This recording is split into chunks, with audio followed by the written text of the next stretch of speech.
میں اللہ کا حکم آپ کو سنا رہا ہوں, عمل کرنا ہے کرو, نہیں کرنا ہے تو جیسے چل رہے ہو چلتے رہو, ہم سے سوال نہیں ہوگا. بہت بے احتیاطیاں ہوتی ہیں. ہم لوگ ہندو نہیں ہیں, عیسائی نہیں ہیں.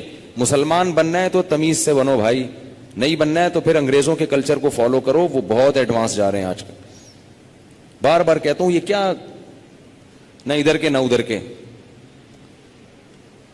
تو جب بیٹی 9 سال کی ہو جائے, بیٹی 9 سال, تو باپ پر یہ احتیاط لازم ہے کہ وہ اس کو پیار کرنے میں احتیاط سے کام لے.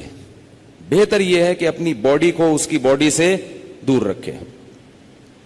پیار کرنا ہو سر پہ ہاتھ رکھے, بیٹی سر پہ پیار کرے, گالوں پہ یا ہونٹ پہ پیار نہ کرے. 9 سال کی بچی ہو, احتیاط کرے اس سے, یہ احتیاط کی عمر ہے. اور جب بالغ ہو جائے پھر تو ہرگز اس کی اجازت نہیں ہے. کیونکہ مسئلہ یہ ہے کہ باپ اگر بیٹی کو اس طرح سے پیار کرے اور خدا نخواستہ باپ کے دل میں شہوت پیدا ہو گئی, اور اس کی کچھ تفصیل ہے, یہ خود سے فیصلہ نہ کریں, مفتی سے, کسی مفتی کے سامنے پوری صورتحال رکھیں. تو اگر یہ شہوت پیدا ہو جائے تو اس بیٹی کی ماں اس باپ پر ہمیشہ کے لیے حرام ہو جاتی ہے. شریعت میں جو سیکچول ریلیشن ہے وہ ایک وقت میں ایک عورت کے ساتھ ہو سکتا ہے. ماں سے ہو گیا تو بیٹی سے نہیں ہو سکتا, بیٹی سے ہو گیا تو ماں سے نہیں ہو سکتا. ایسی اجازت نہیں ہے کہ ادھر بھی اور ادھر بھی, نہ نہ نہ نہ. سوتیلی بیٹی جو ہے نا, قرآن نے کیا کہا ہے کہ جب کسی عورت سے نکاح ہوا تمہارا اور نکاح کے بعد اس عورت سے تمہارا سیکچول ریلیشن قائم ہو گیا تو اس عورت کی بیٹی تم پر ہمیشہ کے لیے حرام ہو گئی. اب اس بیٹی سے کبھی بھی قیامت تک کے لیے نکاح نہیں ہو سکتا. اگر وہ ریلیشن قائم نہیں ہوا اور ریلیشن قائم ہونے سے پہلے طلاق ہو گئی تو بیٹی سے شادی ہو سکتی ہے. قرآن کی اس آیت سے فقہا نے, امام ابو حنیفہ نے اور ان کے شاگردوں نے اور بہت سارے تابعین نے استدلال کیا ہے کہ اسلام میں ایک وقت میں جس عورت سے ریلیشن ہوا اس کی ماں سے, اس کی بیٹی سے ریلیشن نہیں ہو سکتا. نہ حلال, اور حرام تو ویسے ہی حرام ہے, حلال ریلیشن بھی نہیں اب ہو سکتا. کسی عورت سے جب ریلیشن ہو گیا تو بیٹی سے اب حلال شادی بھی نہیں ہو سکتی, قرآن نے منع کر دیا. کسی عورت سے اگر خدا نخواستہ زنا ہو گیا, اب اس عورت سے تو شادی ہو سکتی ہے, اس کی ماں سے یا اس کی بیٹی سے شادی نہیں ہو سکتی. خوب سمجھ لیں یہ مسئلہ اچھی طرح سے. اسی طرح یاد رکھو کہ اگر داماد نے خدا نخواستہ بہو کے سسر کے ساس کے ساتھ, داماد اور ساس میں کوئی ریلیشن ہوا سیکچول, کس میں؟ داماد میں اور ساس میں, تو یہ جو ساس کی بیٹی ہے یہ اس پر ہمیشہ کے لیے حرام ہو جائے گی. اسی طرح بہو میں اور سسر میں ہو گیا تو یہ بہو اپنے شوہر پہ ہمیشہ کے لیے حرام ہو جائے گی. بات آ رہی ہے سمجھ میں؟ اگر کہیں ایسا ہوا ہو تو خود سے فتویٰ نہ دے دیں, کسی مفتی کے سامنے باقاعدہ رکھیں. بعض لوگ خود مفتی بنتے ہیں, اس میں کچھ ڈیٹیل ہے مزید, وہ میں ڈیٹیل اگر بتاؤں گا تو بہت لمبی بات ہو جائے گی. تو کسی کے ساتھ ایسا خدا نخواستہ ہوا ہو تو خود سے فیصلہ نہ کرے, کسی مفتی کے سامنے پوری, اس میں کچھ شرطیں ہیں. تو میں ڈیٹیل میں نہیں جا رہا, میں صرف آپ کو مسئلے کی حساسیت بتا رہا ہوں کہ احتیاط, بولو بھائی, ضروری ہے. کن رشتوں سے احتیاط ضروری؟ سگی بیٹی سے احتیاط ضروری, بیٹے کا اپنی ماں سے احتیاط ضروری, ساس سے احتیاط ضروری, داماد سے احتیاط ضروری. یہ وہ رشتے ہیں. سوتیلی بیٹی سے احتیاط ضروری. کسی عورت سے آپ نے شادی کی, اس کی بیٹی آپ کی محرم ہے, لیکن اگر اس سوتیلی بیٹی سے سیکچول ریلیشن ہو گیا تو وہ بیٹی تو حرام تھی, اس کی ماں بھی ہمیشہ کے لیے حرام ہو گئی. ایسے واقعات آتے ہیں. کسی خاتون سے نکاح کیا, اس کی بیٹی بھی ہے, اب بیٹی سے سر کی مالش کروا رہے ہیں, بیٹی سے پاؤں دبوا رہے ہیں. یہ کیا بے شرمی ہے بھائی؟ جوان بیٹی سے جو ہے نا وہ پاؤں دبوا رہے ہیں, سر کی مالش کروا رہے ہیں. اور بہت سارے ایسے واقعات آتے ہیں, فون آتے ہیں کہ جی جوان بیٹی تھی, اس سے ایسے میں کر رہا تھا تو مجھے شہوت پیدا ہو گئی, میں کیا کروں؟ کیا کریں بھائی, آپ کی بیوی حرام ہو گئی, اور کیا کرو حضرت؟ یہ کیا, مجھے تو پتہ ہی نہیں تھا. شریعت کے علم, مسئلے کا علم نہ ہونا اس سے یہ تھوڑی کہ شریعت ہی بدل جائے گی.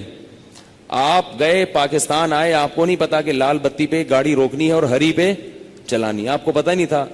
لال بتی پہ آپ سگنل توڑ کے آگے چلے گئے, پولیس والے نے روکا تو آپ کہہ رہے مجھے تو پتہ ہی نہیں تھا کہ لال پہ رکتے ہیں, چھوڑ دے گا آپ کو وہ؟ تو اسی طرح اللہ بھی نہیں چھوڑتے کہ پتہ ہی کوئی نہیں, آپ کو پتہ ہی نہیں تھا آپ کو.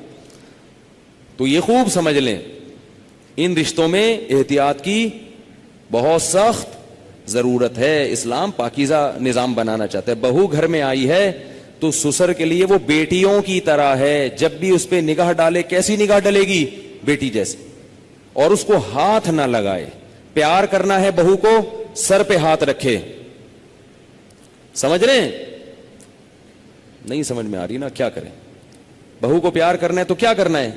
سر پہ ہاتھ رکھنا ہے بس, بیٹیوں کی طرح بس سر پہ ہاتھ رکھا بس. کیسے بے شرمی کے واقعات آ رہے ہیں. خواتین بتاتی ہیں سسر صاحب آ رہے ہیں, وہ خواتین کئی خاتون آئی ہیں بہو امریکہ سے, سسر صاحب ایئرپورٹ پہ لینے پہنچے ہوئے اور گلے مل رہے ہیں اس سے. بہو کو تکلیف ہو رہی ہے, اس کو شرم آ رہی ہے کہ ہمارے سسر کیا کر رہے ہیں, اس کو شرم محسوس ہو رہی ہے کہ میرے یہ سسر صاحب کیسے ہیں. لیکن وہ بیچاری بول نہیں سکتی. وہ بولے گی تو سسر کیا کہیں گے کہ مجھے باپ نہیں سمجھتی, مجھے باپ مجھ پہ شک کرتی ہے. کیوں بھائی؟ تو سسر کو مسئلہ سمجھا دیں. میں یہ نہیں کہہ رہا کہ وہ بیچارہ غلط ہوگا, ہو سکتا ہے وہ بیٹیوں ہی کی طرح گلے مل رہا ہو, اور ہر ایک کی سوچ غلط نہیں ہوتی, کسی سے بدگمان ہونے کی اجازت نہیں ہے. اصول ہیں بھائی. 100 آدمیوں میں سے ایک اگر غلط ہوگا تو اس ایک غلط کے شر سے بچانے کے لیے مزید 99 کو بھی منع کیا جائے گا. الحمدللہ ہمارے گھروں میں خیر غالب ہے. سسر بہو کو بیٹیاں کی طرح سمجھتے ہیں, بہویں سسر کو باپ کی طرح سمجھتی ہیں. ہمارے معاشرے میں ابھی شر کا عنصر کم ہے, خیر اس معاملے میں الحمدللہ غالب ہے. مگر یہ غالب ہی رہے تو اچھا ہے. اگر یہ بے احتیاطیاں ہوئیں تو خیر کم ہو جائے گی اور شر غالب آ جائے گی. تو اچھے اور خاندانی لوگوں کے ہاں یہی ہوتا ہے کہ بہویں اپنے سسر کے سامنے ذرا لپٹ کے بیٹھتی ہیں, چادر وادر سر پہ لے کے بیٹھتی ہیں. ایک تقدس ہوتا ہے, ایک رشتہ ہوتا ہے. اسی طرح یاد رکھو, بہو کے لیے, سسر کے لیے یہ غلط ہے, جائز نہیں ہے کہ وہ بہو کے کمرے میں بغیر پرمیشن کے داخل ہو جائے. یہ بھی ہوتا ہے. سسر صاحب کیا کرتے ہیں, شادی ہوئی ہے, دروازہ کھول کے بہو کے کمرے میں گھس گئے. وہ بیچاری کس حال میں بیٹھی ہوئی ہے, کس حال میں لیٹی ہوئی, اور اس کو غصہ آتا ہے تو کہتے ہیں میں باپ ہوں, میں بھی پرمیشن لے کے آؤں. تو حیا بھی کوئی چیز ہوتی ہے. تو جوان بیٹی کے کمرے میں باپ کو اس طرح نہیں گھسنا چاہیے. بیٹی کا بھی باپ سے کوئی حیا تو ہوتی ہے نا. تو اس لیے ان چیزوں میں احتیاط برتو. ہم کسی پہ الزام نہیں لگا رہے, کسی پہ شک نہیں کر رہے, یہ سارے کیسز ہو رہے ہیں. ایک صاحب کہتے ہیں کہ میرے والد صاحب نے میری بیوی کے لیے چوڑیاں لاتے ہیں تو میری بیوی کا ہاتھ پکڑ کے اس کے ہاتھ میں چوڑیاں ڈال رہے ہیں. وہ صاحب کہہ رہے ہیں مجھے اچھا نہیں لگ رہا کہ میرے ابا میری بیوی کے ساتھ ایسا کیوں کر رہے ہیں. اس کو غیرت آ رہی ہے بیٹے کو کہ یار یہ ابا کیا کر رہے ہیں. کہہ رہے لیکن ابا کو بولو تو ابا کیا کہیں گے, مجھ پہ شک کر رہے ہیں, مجھ پہ شک کرتے ہو, میں کوئی برا آدمی ہوں, میں کوئی ایسا ہوں. تو بھائی شک وک کی بات نہیں ہے. ابا کو بتا دو ابا آپ بہت اچھے ہیں, بہت اچھے ہیں, لیکن آپ کو شریعت نے اس کی اجازت نہیں دی ہے کیونکہ اس سے شر پھیل سکتا ہے. سعودی عرب کے مفتی اعظم جو سابق تھے, بڑے پرہیزگار عالم تھے, ان کا یہ فتویٰ تھا کہ اگر ساس جوان ہو اور داماد بھی جوان ہو تو ساس کو چاہیے کہ داماد سے پردہ کرے, بہتر ہے, واجب تو نہیں ہے لیکن بہتر ہے. اسی طرح اگر سسر بالکل جوان ہو اور بہو بھی بالکل جوان ہو تو بہو کو چاہیے کہ وہ سسر سے اس زمانے میں پردہ کرے. تو ہم یہ تو نہیں کہہ رہے کہ پردہ کرے, ہم تو آسانی دے رہے ہیں. پردہ نہیں بھی کرتی تو کم از کم احتیاط لازمی کرے. یہ تو وہ رشتے ہیں جو اللہ نے حرام کر دیے. اور دیور کیا ہے, وہ تو موت ہے بھائی, حدیث میں آتا ہے. ٹھیک ہے اس سے رشتے حرام نہیں ہوتے, دیور سے خدا نخواستہ کوئی سیکسول ریلیشن ہو گیا تو نکاح پہ فرق نہیں پڑتا, مگر رسول اللہ صلی اللہ علیہ وسلم نے دیور سے اتنی احتیاط کا حکم دیا, فرمایا الحمو موت, دیور کیا ہے, موت جیسے. سب کچھ ہوتا ہے گھروں میں اللہ کے بندو, اتنا گھننا بننے کی ضرورت نہیں ہے. احتیاط برتو. جوان بھابھی کیوں دیور کے سامنے آ رہی ہے, کیوں فری ہو رہی ہے؟ ٹھیک ہے آپ کے گھر میں نہیں ہوتا, آپ کے ہاں اچھا ماحول ہے, لیکن یہ ماحول اچھا جب ہی رہے گا جب احتیاط رہے گی. ورنہ آہستہ آہستہ کیا ہوگا, خراب ہو جائے گا ماحول. تو یہ ایک بات تھی جو میں نے بتانی تھی.